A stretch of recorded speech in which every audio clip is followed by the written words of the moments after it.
At the moment, it's probably doing about 250 tasks a day. It's reading 5 email inboxes and also checking a Teams chat channel and recording information in there.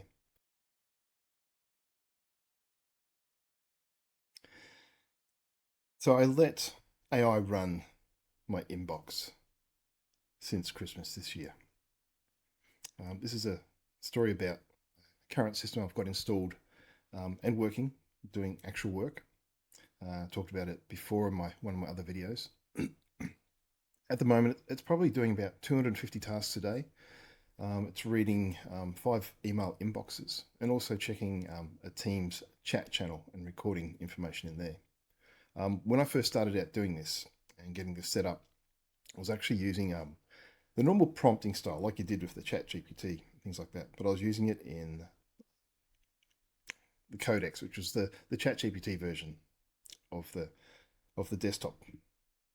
Now, using that, I was actually had it interfaced into the documents, the tender documents. I had those folders in this actual session. And what I was trying to get it to do was basically read the emails and pull any information from them related to those jobs, those projects, and put them against it. Now, one of the things I had to learn was the governance.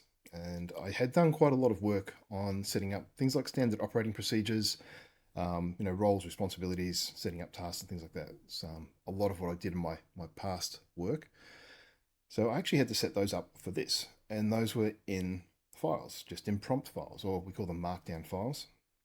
And basically what I did is I got the system to design its own structure. And I had to go through different variations. I found some worked, some didn't. A very interesting thing, because this is interfacing into a file system that other people are using. Some people do get pissed off occasionally when I, tried to make things better for the AI to be able to work on it, but it didn't make it better for the humans. So it took a little bit more time, but I taught the AI how to manage around, moving those files and putting things in the right place. And there's still some contention there as to where things should go, but I think that happens. Anyone that's sort of organized has a certain way, and other people who are set in certain habits have their own way. So we'll leave it at that. What I did find is without these governance files, without telling the AI how different things are done and getting it to record that, it would go off script. It would pull wrong information, so I had to tell it that it could only use factual information, and as a check, before it output any reports, it had to check to make sure the information in there was correct and could be backed up with a trace back to the original source. So one of the things I got the system to do then was to log everything that I got it to do. In other words, record it in a contextual way so that we could go back and review it. Now, what that did is actually taught the system about the patterns that we were using and the repeatable actions that we were using. And from that, using the system again, like I'm not writing any code here, I'm not typing much in, I'm telling the AI how to respond after it's done a certain action. So we'll get it to do something, it'd come back, it would have made a mistake, and then we'd tell it to update its systems to not make that mistake again.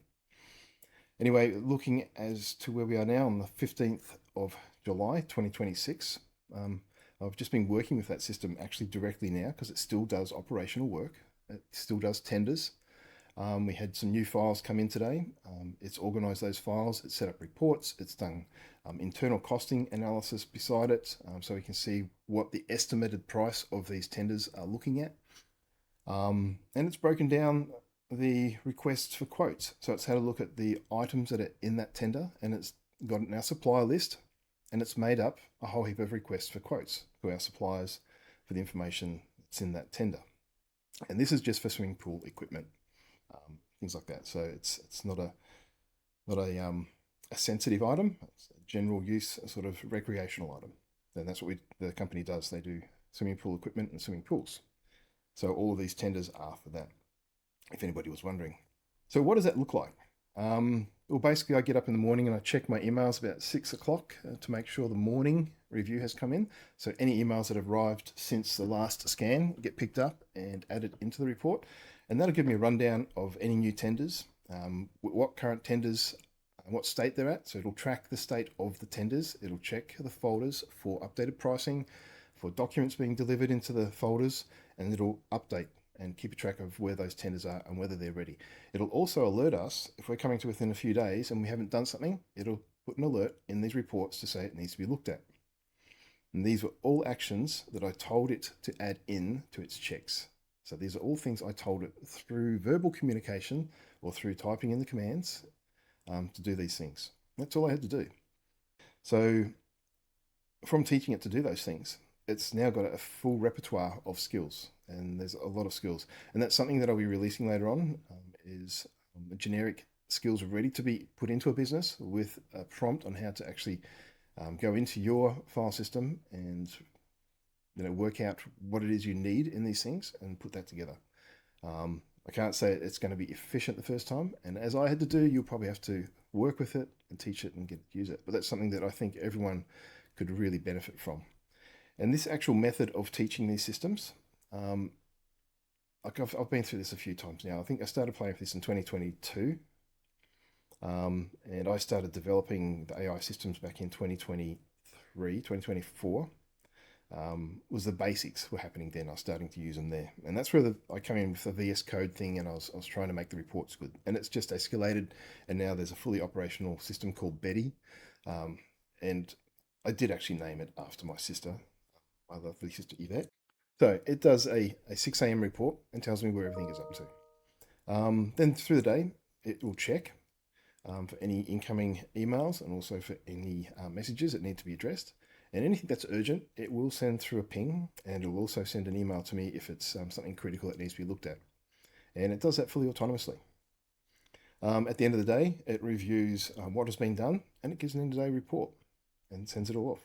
Now, in between there, an email coming in, if it's got new tender information, it'll go back in to that tender that the information belongs to, and it'll update the pricing and redo the estimates. And it'll do that automatically and make a new version of the pricing estimates. And these are internal, we just use them for guides.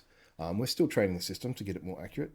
But yeah, it's big help. Not to mention it collects all the schedules and puts them in one nice neat place. It brings the reports. It also reads the contracts, compares them against an AS 4000, which is a standard contract here.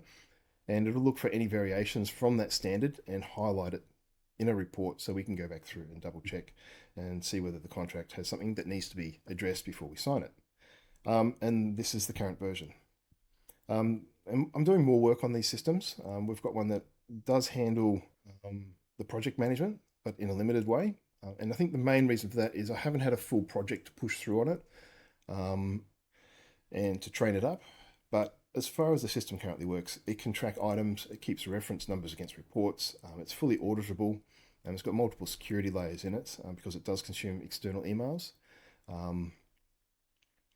And it is pretty strict on what it allows our users to do. So only one other person does have direct access to the system, and they're another administrator. Other than that, it just reads from the file system and the emails and manages itself that way. So look, this is something that I'm very, very passionate about. I love doing this. It's very exciting. If it's something that you'd like to learn more about, then just keep following along. And in the next videos, I hope that I can actually show more of how to set one of these systems up. So yeah, keep watching and we'll talk to you soon. And make sure you subscribe and like the video.